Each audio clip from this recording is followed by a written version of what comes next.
Alex, Yes. can you tell us a little bit about what we're going to be doing this afternoon? We're going to be doing an industry standard reverberation test in which we light up the room using pink noise with an omnidirectional source and then measure the amount of time it takes for the reverberation to decay. What are you expecting to see? My guess is we're going to be, this gymnasium, if I remember correctly, was north of 4 seconds, 4.5, maybe some bands nearly 5 seconds in a reverberation time. I'd say we're probably in the 2.5 seconds or better now, which is a considerable improvement and quite appropriate for a room of this size. It shouldn't sound quiet. It shouldn't sound like a closet or your living room. It's a large room with a large volume. We expect it to have a little bit of natural reverberation, but it should be considerably improved so that anybody who's enjoying the space, using the space, has a much more pleasant and comfortable time in here as opposed to the chaos that a 5-second reverb provides. Hey Alex, could you explain why we're moving the microphone around the room? What's happening now? Of course. So in order to get a representative sample of the entire space, we're going to do multiple measurements, moving both the microphone and the dodecahedron, the omnidirectional speaker. So what we've seen thus far, the dodec is in one position and we're moving the microphone around. The next series of measurements, we'll move the dodec and repeat the locations of the microphone positions again. And so we're just changing the source, going back to the same positions with the microphone to try to get a representative idea of what the decay time is. And this is for the ISO standard measurement technique for this type of sample and survey in a room of this size. Awesome. Thanks for that explanation, Alex. So how many source or dodec positions will we be having today? 3. 3. What's that? How many microphone positions? 4. 4 microphone positions. You can see Alex is all the way over there on the other side of the gym. I'm over here, and we can hear each other. It's amazing. So there are 2 different kinds of sounds we're listening to. One is a pulse and one is a white or pink noise. Right, so pink noise would be one of the standard methods for taking this type of measurement. So we let the pink noise play long enough to energize the space and abruptly cut it off, and then this device is measuring how long it takes for it to decay. Another way to take a similar measurement, or to get us, I like to use it as a verification, is to use a different software using a swept sine wave, which is essentially generating the same data.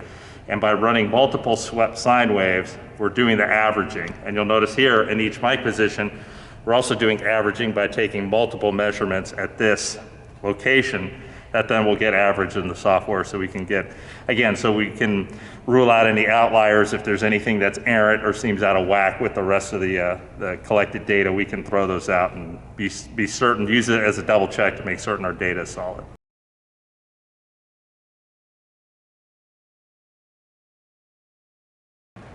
One more quick series of measurements and then you guys can have it.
So this is the final acoustical test.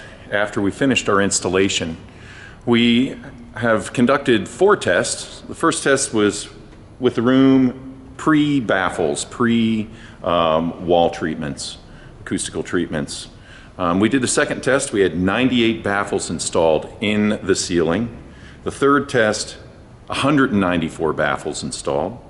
The fourth test had 282 baffles, which was complete for the ceiling. And we did a test there. And then this is the final test where we've added 40 4x4 wall treatments, so the squares around the walls. And that will be the final test and complete.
Yeah, this is way better.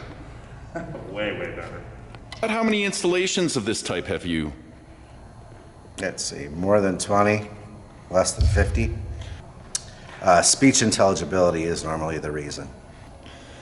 So when you say speech intelligibility, what is it that you're actually, what do you mean by that? Where you can have a conversation in the gym like we are right now. Because when we got here a couple months back, you couldn't have this conversation because of the echo. It was close to 5 seconds. And now you can be across the gym and understand what I'm saying.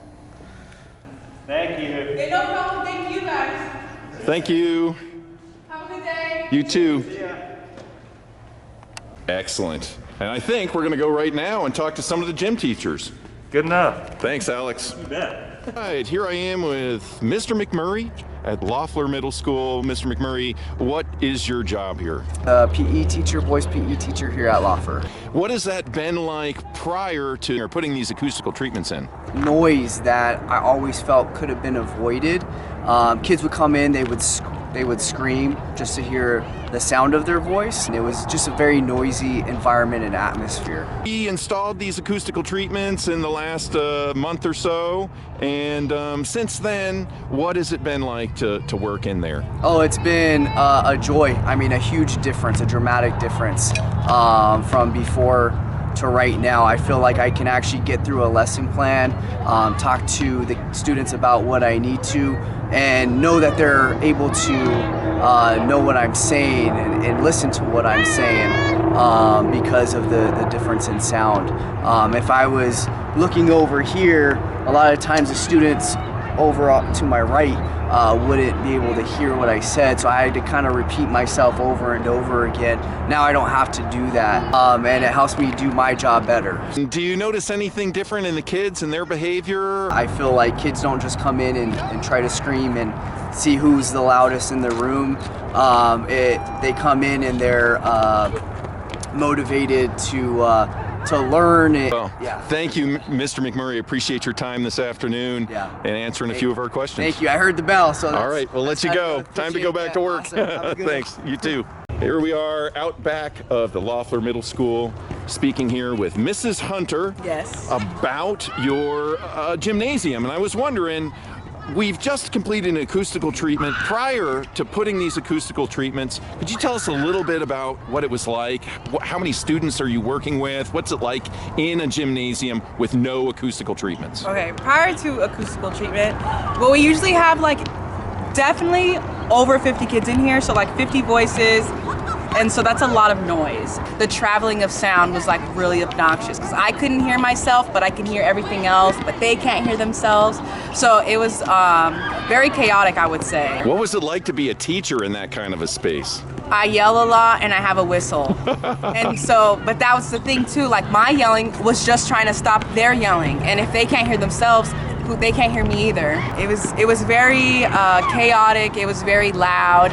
And it was loud, like, not like you turn the volume up control out, it was like there was no volume button control. It was just like traveling of noise with no end. They're more inclined to listen now because I know that things are being said for them to hear. Things are more controlled. They're more inclined to be waiting for instruction because they know now we can hear you and you can hear us. So like now I'm assertively the teacher, my voice is assertively a teacher voice, and they understand that. Well, that's excellent. Thank you so welcome. much, Mrs. Hunter, for taking the time to talk to us about your experience with the acoustically treated gymnasium. I'm all for acoustical enhancement. Fantastic. Yes. Awesome. Thank you. You're welcome. One more quick series of measurements, and then you guys can have it. Thank you. Hey, no problem. Thank you guys. Thank you. Have a good day. You too.